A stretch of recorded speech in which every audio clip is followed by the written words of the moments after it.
কোনো একজন ব্যক্তি একটি কথা বলেছিলেন, যদি তোমার বন্ধু কোনো কারণে উদাসী থাকে তাহলে তার পাশে কিছুক্ষণ অন্তত বসো। ব্যাস, এইটুকু কাজ করলেও তার অনেক শান্তি হবে।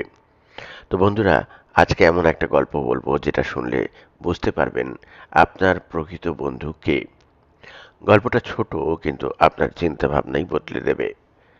একজন পিতা তার একমাত্র সন্তানকে নিয়ে টেনশনে ছিলেন। তার অজস্র বন্ধু-বান্ধব রয়েছে, কিন্তু একজনও কাজের বন্ধু নয়। ছেলেটি তার সমস্ত বন্ধুদের নিয়ে গর্ব করত এবং বাবাকে বলতো, আমার ওই বন্ধুর দামি মোটর বাইক আছে, অমুক বন্ধুর দামি মোবাইল আছে, কারোর কাছে আইফোন আছে, কারোর আবার খুব দামি বিদেশি ঘড়িও আছে। সব সময় তার সেই বন্ধুদের প্রশংসাই করত। ছেলেটি বাবাকে ব্যঙ্গ করে বলতো, বাবা তোমার তো কোনো বন্ধুই নেই। বাবা বললেন, কেন, আছে তো, আমার সব থেকে বেস্ট ফ্রেন্ড রাজু। ছেলেটি বলে, ব্যাস ওই একজনই রাজু আঙ্কেল, আর তো কাউকে দেখি না। আমার কতজন বন্ধু জানো? প্রায় 30 জন। বন্ধু ছাড়া কি জীবনে বাঁচা যায়? ছেলেটির বাবা ভাবতে থাকে, একে কি করে বোঝাবে যে বন্ধু কথার মানে কি। বন্ধু সবসময় নিঃস্বার্থ এবং ভালো মানসিকতার হতে হয়। তিনি অনেক দিন ধরেই ভাবছিলেন ছেলেকে কি করে বোঝানো যায় প্রকৃত বন্ধু কেমন হয়। একদিন বাবার মাথায় একটা বুদ্ধি আসে। তিনি তার সন্তানকে ডেকে বলেন, তুমি বলছিলে না তোমার সব ভালো ভালো বন্ধু আছে, একটা বন্ধুত্বের পরীক্ষা নিয়ে দেখা যাক তোমার প্রকৃত বন্ধু কি। ছেলেটি বাবার কাছ থেকে এই কথা শুনে বলে, বন্ধুত্বের পরীক্ষা, তার মানে? বাবা বলেন, মানেটা তুমি পরে বুঝতে পারবে, এখন তুমি একটা কাজ করো।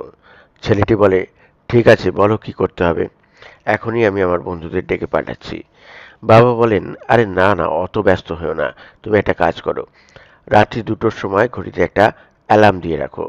রাত্রি 2টোর সময় এই বন্ধুত্বের পরীক্ষা হবে, তখনই বোঝা যাবে তোমার বন্ধুরা ভালো না আমার বন্ধু রাজু ভালো।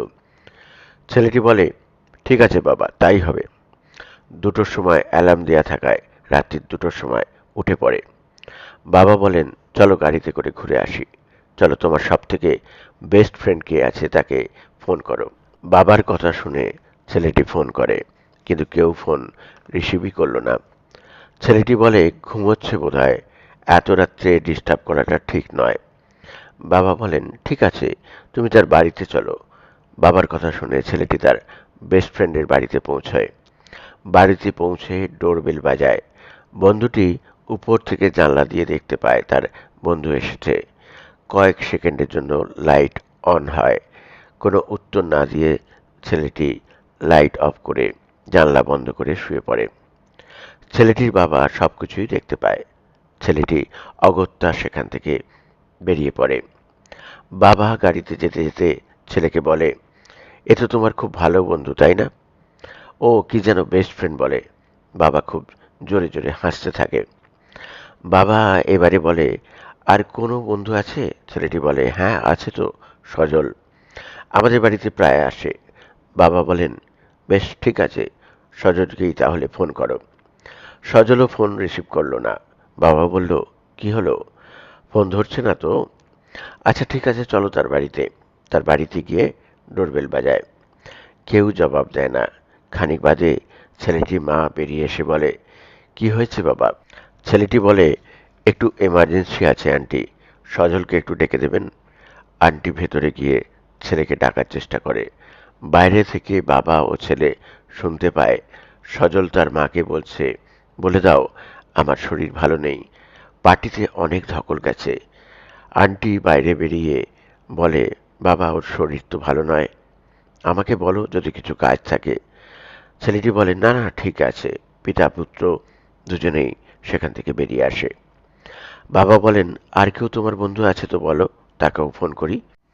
ছেলেটি বলে, বাবা ছাড়ো না এসব টেস্ট, এত রাত্রে কি দরকার, সবাই ঘুমোচ্ছে, কেউ আসবে না, চলো বাড়ি চলো। বাবা বলেন, না না সে কি, আমার বন্ধুর টেস্ট তো এখনো বাকি আছে। তুমি তো জানো আমার একটাই বন্ধু, তোমার মতো অত বন্ধু তো আমার নেই, সেই রাজু আঙ্কেল, তার টেস্টটা এবার করতে হবে। তুমি তো আমায় সবসময় ব্যঙ্গ করো, বাবা তোমার একটাই বন্ধু, আর কোনো বন্ধু নেই। আজ তোমাকে বোঝাবো প্রকৃত বন্ধু কি হয়।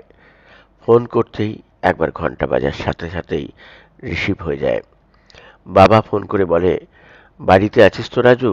আমি আসছি তোর বাড়িতে, একটু এমার্জেন্সি আছে। রাজু বলে, ঠিক আছে, আয় আয়।